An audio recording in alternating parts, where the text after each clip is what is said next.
Do you want a piece or not? Yes, it's the original. Do you want a piece? What? Oh, what's going on, everybody? It's your boy Bryce here, back with another review. Let me get rid of this stuff real quick, man. Y'all know nothing about this. Hold on, baby. I'll let you in a minute. Hold on. Gotta do this review, big dog. Okay. I don't know where to begin with this one, guys. Today, we will be reviewing Midnight Mass. It is a 7-episode series on Netflix. It came out like around the same time I think Squid Game came out. And I'm gonna go ahead and say it right now. I like this better than Squid Game. Yeah, I know. But let me explain. Alright. Now, I won't do spoilers on this because that's how much I like it. I'm not gonna do spoilers. Okay. The show is Midnight Mass, and it's directed by Mike Flanagan. I believe he did the Hunting at Hill House show also. I seen that one. I know he did a few more, but I didn't get a chance to check out the other ones. But I like the Hill House. But yeah, this is his new series, and it follows Riley Flynn, Father Paul, and Monsignor Pruitt. Pretty much three main characters. And Riley Flynn is really the main character. It's cool. His dad in the movie is played by Henry Thomas, the kid from E.T. Saucy. I thought that was pretty dope. Nice little callback. So just that there, I already knew something. You know, it's about to be cool, man. But yeah, it follows Riley. He comes from like a really religious background. He used to live on this island, but like I think, you know, he grew up and left the island to go do his own thing, and he ends up getting into a drunk accident and killed somebody. And so the story really picks up from there. That's not a spoiler. It picks up right there. So he's pretty much really messed up. Like I said, his dad, his whole family, mom, they all super religious, and he comes from this island. So they all came to his hearing, and he ended up having to do like 4 years. And so the show then picks up after those 4 years. He's on the way back home to the island or whatever. And then it also shows at the same time that Monsignor Pruitt. This is about the Catholic Church. So everything, I don't know too much about the Catholic Church, but I guess like the Monsignor must be like the big top dog inside the church. And so he's on his way home, but his parents and the congregation his parents are in had just sent the Monsignor to like Damascus to walk in the footsteps of Jesus or whatever. And he's hecka old, and they made it seem like he's like really, you know, he's kind of losing his mind a little bit, but not really. But they sent him anyway because he's getting old, and they really wanted to do him that nice little favor. And so him and Riley pretty much were supposed to return at the same time. So it was like kind of like a coincidence. Riley goes to jail for 4 years. The Monsignor goes to Damascus, and they return at the same time. But instead of the Monsignor returning, somebody else returns. It's the character Father Paul. And so Riley pops up back at the island at the same time Father Paul does. And things start to go, I'm not going to say crazy, but things start to go crazy. All right?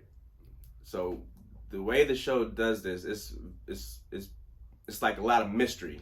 Like, in the way the dialogue is set up is so good. And like, for me, it really captured me. I don't have a huge religious background, but I have one. So I was able to kind of relate to what was going on and like how the relationships in the church. So you like everybody in the church are like, you can consider themselves like brothers and sisters. So everybody's like, oh, sister this or brother this. So everybody's really close and tight knit. And like I said, it's on a small island, so pretty much everybody on the island goes to this church. And it's not like a particular church. It's just a regular Catholic church. You know, and they ain't doing nothing super crazy or nothing like that. But it's just, you know, your regular church. They just super serious about theirs because, like, you know, small town. But when Riley and Father Paul both return, things start to go a little haywire. So Father Paul says that he's he came to replace Monsignor Pruitt because he fell sick on his trip. So they sent him to replace him. And this dude is so, what's the word? Charismatic. Every time he speaks, the way he carries himself. And the person that plays Father Paul is Hamish Linklater. This is the first time I ever seen this guy. And he is killing it. He's killing it. From the acting in the show and the cinematography and some shots, I literally had to like pause some of the shots, dude, because it was so pretty. I'm like, damn, this looks so good. But beyond that, so the story picks up. You know, Riley doesn't really want to go back to church. You know, mom's is like, you know, you got to come back. You know, try to redeem yourself or your sin of what happened. And they're super upset about, you know, him killing somebody in a drunk car accident. And so, he also has a little brother, and his little brother is like, you know, he's doing his own thing. He's not really tripping off nobody. But it sounds crazy, but the way the family is set up, everybody's really cool. Even though the dad is pissed, he's still a cool dad. You know, same with the mom. The mom is super eccentric. She really wants him to be like, oh, come back to the church and everything's gonna be okay type of mom. And like, you know, she's like kind of like stuck in the past a little bit. But everybody's cool. I like how they did the family aspect. And Beth King, this lady, oh my goodness. If there was a villain in a show, this is her. Oh man, Bev. Like I said in my last review, when somebody pisses me off I know they're killing it in acting. Like, it's not bad acting. She legit pissed me off because she's reminding me of people that I knew. And so it's just crazy. But she's not really a villain. She's just one of those people, you know, you got those church people who are just, they'll do anything for the church. All they care about is the church. They go home thinking about the church. They come to the church reminding people of, you know, services, different meetings, what time to be there. It's, you know, the doing too much one. And so I like the relationship between her and Father Paul. And as the story starts to develop, like I said, strange things start happening. You have a scene where these cats are getting snatched up. That's all I'm going to say. They're getting snatched up. They don't show what's snatching them up, how they getting snatched up, but next day, probably about 1,000 cats just wash up on the shore, on the beach. You know what I'm saying? And then it gets crazy. Oh, and there's a sheriff. The sheriff, Sheriff Hassan, and his son Ali.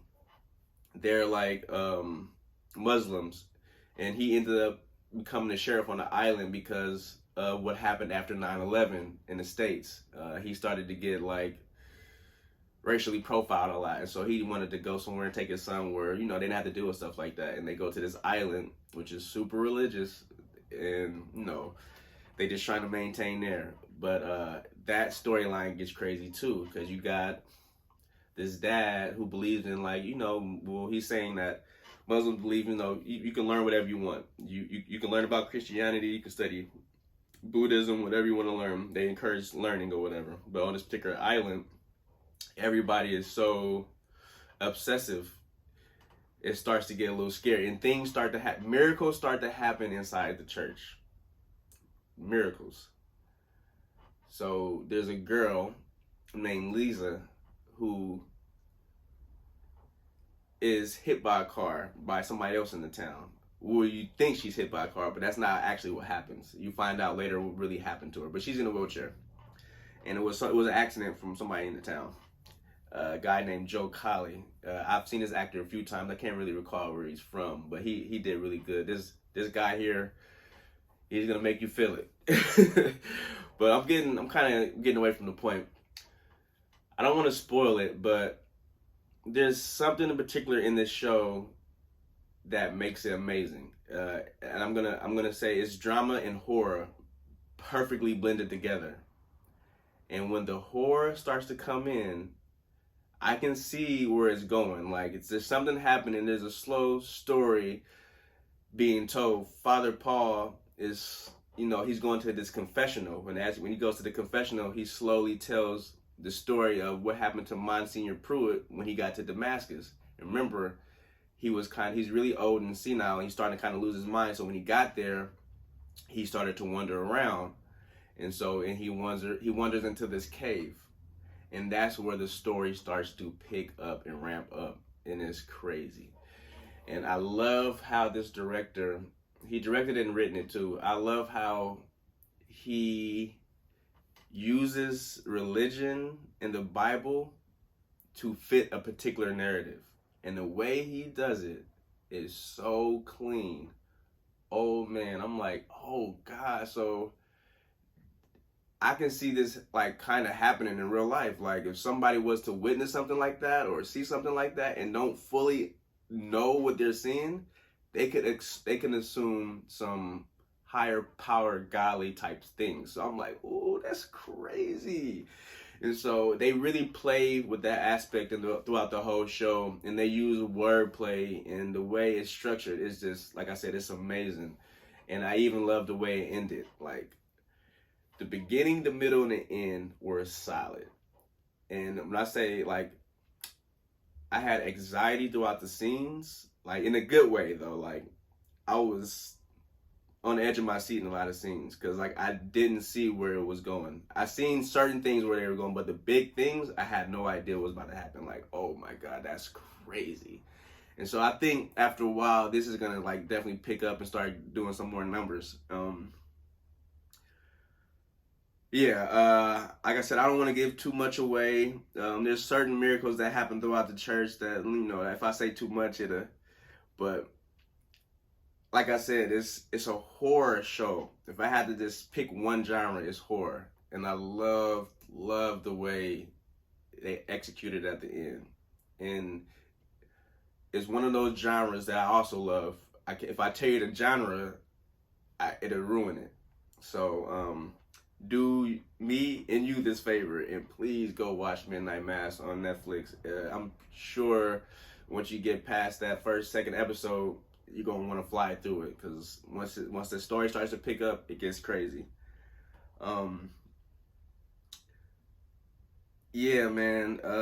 Like I said, I don't want to give too much away, but on a scale of 1 to 10, I'm gonna give this 11 out of 10, only because it hit me special. Like it hit somewhere special for me. I know everybody's not gonna be able to see this exact same way. I love Squid Game too, but this was like more geared towards what I like. You know what I'm saying? Squid Game was like the fast food. This was to make reservations and sit down and eat for me. So yeah, thank you guys for checking out my non-spoiler review for Midnight Mass. I gotta get back to showing Baby Yoda about this Willy Wonka stuff because he clearly don't know what's up. And also thank you guys for staying with me. Please like and subscribe. The more you like, the more people will see. So make sure you like, and share, guys. And I appreciate you. And real quick, you peep the shirt, right? Snakes, right? You should know about Snake Jazz and Rick and Morty, huh? So I was telling you guys I had another segment coming up called Shoes for Nerds. This is just a little sneak peek. So you see the shirt, but you also gotta have, you know, the shoe. I don't know if crap. I can't even hit the screen, but you know what I'm saying. Deodora, man. Rick and Morty's. Holla at your boy. I will be doing some reviews pretty soon of the shoes, man. I nerd out for these guys too. But yeah, just a little sneak peek. But for sure, guys. I will see you next time and stay tuned. Peace.